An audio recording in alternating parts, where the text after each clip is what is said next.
Hello guys, welcome back to this channel. In this today's tutorial, I'm going to show you how to create fallen angels filter on CapCut.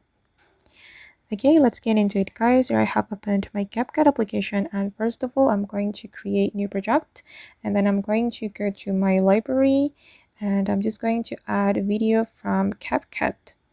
Okay, for example, I'm going to create fallen angels filter for this video.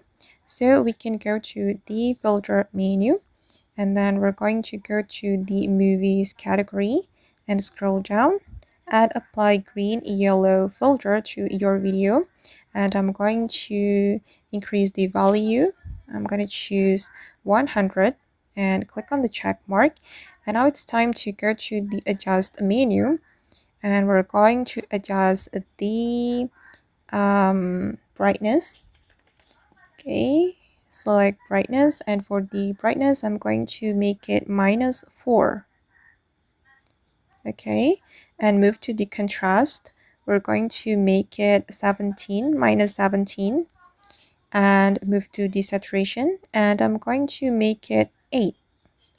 All right, and then brilliance, we're going to make it -6, and then move to the highlight. You can scroll all the way to the right until you find the highlights and make it 3.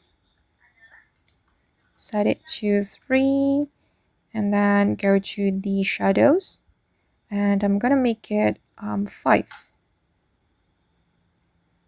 Okay, and then go to the fade, and we're going to make it 23. Oops. And then the last one is green. Set it to 40. Oops. Okay, now it's done, and click on the check mark. Sorry guys, click on the check mark right here, and then this is the final result. Okay, this is for the filter, and for the adjustment to create fallen angel movie filter, guys. And then you just need to click on export if you want to save the video. I'm going to set it, I'm going to change the resolution, and I'm going to export it. Okay, and okay guys, that's all the way to create fallen angel filters on CapCut mobile. I hope this tutorial will be useful for you guys. Thank you so much for watching, and if you found this tutorial useful, don't forget to hit the like button, leave your comments, and also subscribe to this channel. Bye.